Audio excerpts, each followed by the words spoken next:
You didn't see those. Let's see. So, and this really has nothing to do with living my calling, as far as I could tell. So, but standing here has something to do with it. So I've been talking to you in this new year. I've been talking to you about living your calling and encouraging you to discover that, find that, look for it, ask for it, pray. I can't give it to you, but it really could emerge just from people praying for you. That could be enough to get it. If you don't want it, it's not going to happen. If you want it but don't pursue it, it's probably not going to happen. But I've been saying to you that all kinds of interesting breakthrough happen when you obey, when you follow.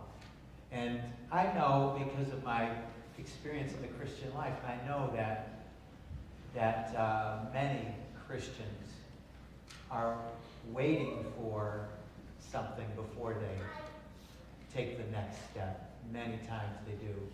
And what I really believe that God has said over and over again, and what I really think God's shown me, is that the way to actually get whatever you're praying for, whatever is deep on your heart, you can't figure out how to do it or how to get there, but the way to invite God into that situation, if it's the nearest thing to your heart, you tell God about it, but then sometimes, often, nothing seems to happen. Well, the next thing to do is actually find something near God's heart. The closest thing you feel to what's on God's heart, and join God with what's on his heart. And he has a way of spilling over into you and what's going to be on your heart. He has a way of just meeting you there. Hi, Harold. Good to see you. Yeah, an old youth camp friend. So it's great to see you today. So where I want to go today is, I want to ask you a question. Now, there are people that, as you know, I don't know if anybody gets invitated more than Elvis. I don't know if that's the case or not. But Elvis gets invitated like a lot, that kind of thing. And we, as people, that's something that we seem to do a lot. I don't know if you ever got good at imitating somebody, but we've all probably imitated somebody. I can remember as a child or as a teenager even, and probably I've done it plenty as an adult that I'm not willing to admit today or whatever. But the reality is that it's pretty natural for us to start imitating people. And I'm not talking about mockery. I'm talking about, I can remember as a teenager walking a certain way because other people walk like that. I can remember as a teenage smoker smoking a certain way because other people smoke like that. And so we do things like that. And some of us are not very good at our imitations. You know what I mean? So we're doing it. We think we know what we're doing, but we don't know what we're doing. Now there's a difference between imposters, impersonators, charlatans, hypocrites, and imitators, okay? So an imposter is trying to assume another person's identity. That isn't really their own identity. And so that's an imposter. An impersonator is trying to commit fraud by pretending to be something they're not. A hypocrite, in a sense, is trying to portray a faith or something within or an authenticity about themselves. Not necessarily a particular career or anything, but a certain kind of authenticity, like people have said sometimes. They say the church is full of hypocrites. And they're saying it because they think the authenticity of this faith that they express doesn't turn out to be the reality of what they're living. And a charlatan pretends to have skills that they don't have. But now we have this in Ephesians 5, we have this verse that says, "Therefore be imitators of God as dear children." Now I want you to try and take that in today. Therefore be imitators of God as dear children. So I don't know if you think that's talking about somebody other than you, but what I'm telling you today is this is talking about you, with me. When Jesus used these words, and he used them, and it's recorded in the Gospels 19 times, when he used these words, follow me, he was talking to people, different people, and he's saying, follow me. And I came to believe that when he calls us to himself and calls us to be Christians, he's really saying to us, follow me. Paul got the message, follow me. When Jesus was walking in the earth physically in his body, Jesus said, what I see my Father doing, that's what I do. He said later in that same, just a little bit farther, a few verses down from that, he says, I always do those things that please the Father. And so Paul put it in these words when he said, imitate. He's imitating, or he's following in, he's taking a close example of, and he's saying, you're what I want to be. You are how I want to be. Now you can do this, like did you ever, I know I've seen this, did you ever see or meet a married couple and you said, I want a marriage like theirs? Okay, let's reverse it. Did you ever meet a married couple, you said, I don't want a marriage like theirs?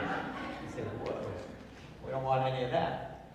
And so sometimes I have asked this question when I've been doing like premarital stuff, and I'll say, counseling, and I'll say, so do you know any couples that when you look at them, you say, I like what they have, I like their marriage? And sometimes, sadly, they say no. So they can't think of anybody. Now, I'm sitting there talking to them, so they're actually talking to me. So obviously they're telling me they don't know me well enough, or they've looked at me and they said, I'm not inspired by yours either, I guess, you know? And so I think that's a sad thing, but that's an example of healthy, like a healthy imitation, healthy, what can I learn? And one of those people for me in my life was Paul Cannon. Paul and Mildred Cannon. I knew he wasn't a perfect guy, but he was an awesome man. She's an awesome woman. And when I looked at them constantly being patient and loving with each other and everything, constantly after years of marriage, I don't know. I mean, I asked them once and they said they just didn't fight. They never did. And I was like, how can I even relate to this person? It's like, how can because that's a little bit, like Cheryl and I, when we tell our story, we will not say we never fought, okay? We won't say that, but we definitely did. So, but I looked at him and I just loved that. I love that about him, and I love that I saw some of Jesus when I saw how he treated her and how they responded to each other, and I loved it. It was healthy to me, and it was a good thing for me to hang around. So, but Paul went on to make a statement. Paul said, not just this statement here, but in Corinthians he makes this statement. He says, I urge you, be imitators of me, even as I imitate Christ. Now I want you to think about that today. Because you know what I think about the church? You know what I think? I very, very seldom hear somebody say, in like a meaningful way, like I'm living, and then they say, follow me. What I hear often is just the opposite. I hear the disqualifiers. Don't do as I say, do as I do. Don't do as I do as I say. And I think, now wait a minute. Paul is saying here in Ephesians, he's saying, and people are vulnerable to it. They are vulnerable to an attractive person. And by attractive, I'm using that to say attractive in life. I'm not using that to say facial features and styling and that kind of thing. About life. I'm saying it about life. They live a life that has attraction to it. Their life, the way they live, is compelling, and they feel that compelling. I see something in life. I see a life in you. I see a vibrancy in you. I see somehow you managing it. That kind of a thing. And they want what that person has. They would like that. Can you teach me how to do that? Before my mother passed away, probably in the last year and a half before she passed away, I was talking to her about peace, and she said she wanted peace. When I described peace, she wanted peace. You see a person in a world filled with anxiety, you see a person that's not anxious. I believe it's attractive. Would you think that's attractive to somebody? Because does anxiety wear well? Like, do you have like a week filled with anxiety and then go, that was great. I love that. That was awesome. And then other people say, how can I become more anxious like you? That doesn't happen, does it? But when somebody's calm in the midst of this world, when somebody's clear and present and yet not worked up by what other people are worked up about, at least I find that attractive. And I think, okay, how's that working? I want more of that kind of thing. And so he's saying, Jesus say, this is the obvious, the appropriate byproduct of a Lord that said, follow me, disciples that heard follow me, then lived follow me, and then began to say to other people, Jesus is saying follow him. This statement, be imitators of God, is an appropriate and compatible with that idea. We are called to be and meant to be followers of Jesus. Disciples of Jesus. And he would like to put in you and me that which we could say to another human being, that which we could say to them, follow me. And it's not arrogant. It's not rude. It's actually the way of life. I don't know where to go. I don't know what to do. It's so common for children just to imitate their mom, imitate their dad. And it doesn't take long if you've had kids, when you've had kids. I don't know how old your child is. As soon as they start doing that imitating, eventually you're adjusting your behaviors. I wonder why. Because a few of those behaviors are not what you want imitated. So you say, wait a minute. But Jesus said, I see the Father. Now, do you believe Jesus made disciples? Do you believe that? Yes? No? Yes? Put them up if it's yes. Okay. And if he's making us, if in the essence of what's going on in Christianity with Christ is that we are his disciples. In other words, we're to be like him. Now, this is a challenge because you can take this the wrong way. If you think there's a way for me to prod you into being like Jesus, I don't think it exists. If you think there's a way for me to tase you or tease you or poke you or provoke you, I'm skeptical of how well that can work. But what I do believe is this, is that if a beautiful Jesus is who you hold before you, he will transform your life. If a beautiful Jesus, an attractive Jesus, is the Jesus that you model and live for, this will alter your life and transform your life. I don't think you can do this by focusing on all the negatives, by focusing on what Jesus wasn't. I think we have to focus on him. I've been talking to you about you have a calling, and I believe you do. And I believe it's essential for you to do it. And I want us to do it together. And I'm encouraging us to identify them in this season and pray about it, because I believe that together we can actually be the body of Christ in this community, and Jesus can walk among us like he walked with people then, and he can do the same things he did then through us by you and me together supplying life to each other, supplying him to each other by connecting in him with each other. And I believe I've been radically benefited by doing so. Not that it was easy.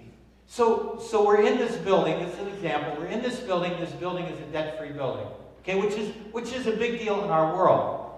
But you'd think, now, can you believe that there are ministers, other pastors of other churches that would love to be in a debt-free building? Can you believe that? Why aren't they lined up here to find out how we do? Why do you think that is? I'm going to tell you why I think it is. Because it doesn't take long to figure out that it turns out it's a pile of work. And so the idea of being debt-free is awesome. The cost, the other things you do to do that is like, whoa, that's pain. I don't want to do that. So, Jesus, I believe, really significantly benefited my life by calling me. And I believe he'll significantly benefit your life by you hearing and responding to his call. But let me be clear and be honest with you that he is the reason, not the benefit. I have been benefited. The benefit's the byproduct. He is the reason. And that's tricky. Because he is the reason to give. He is the reason to love. He is the reason to make disciples. You don't go make disciples so that you can hopefully get more money to retire with. You make disciples because you think you're following him. And you're doing what he wants you to do. All the law and prophets are filled to love the Lord and to love your neighbor. Ephesians 5:2, he says, he follows that. So imitators, followers, everybody's calling, nobody's exempt. And he says, and he gives us a simple statement. I think of it in I don't have the medical background Josh has. Okay, Pastor Josh has a medical background. I do not. But there's a few things I want you to see. And one of them here, he says, walk in love.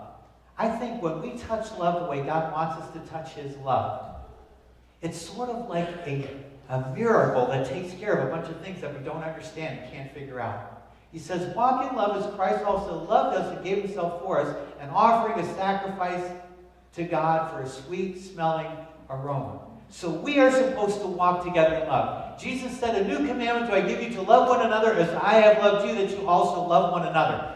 Now, I don't think, if on a scale of 1 to 10 I rate us, I don't think I give us a 10. I don't think I give us a 1.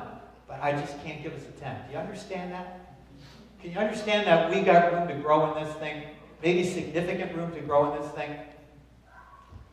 Jesus' love is a verb love, not a noun love, not an emotion love. So when Jesus loves, he may or may not feel anything when he's doing it.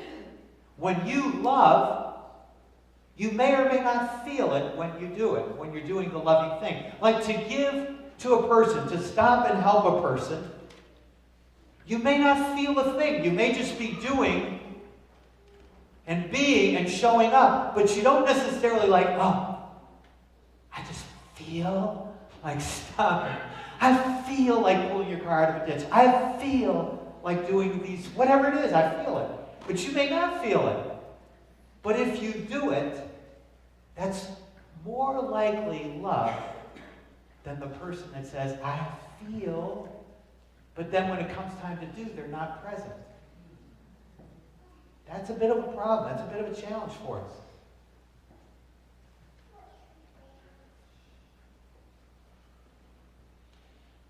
I believe love has this universal quality. And he tells us he wants us to walk like him. He says walk. He said it in Ephesians 4, walk worthy of the calling. Now, worthy of the calling is just really pointed at him and walking towards him. So I take these steps, and he begins to remind us of some things. He is light.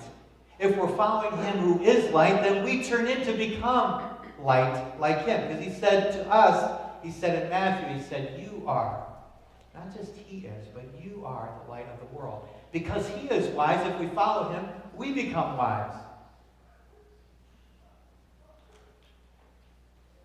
So I start following him. I don't know what I'm doing. And if you remember, some of you, most of you, I think have heard me say this or something like this. When Jesus called me to follow him, I believe I had zero revelation of what love is. So I really started following Jesus because, I'm just going to say it, he scared the hell out of me. I knew I was under judgment if I didn't. And I believed that I was under judgment. I came to believe I was under judgment. I was hearing this, I love you, but his I love you did not penetrate my heart. I couldn't hear I love you. I was broken. And so I began to follow. But as I began to follow, my cold, old, broken heart began to get healthier, and I began to have love. I began to care. I began to want to do something for someone. I began to, bit by bit, began to discover that he really did love me, and I became this different person.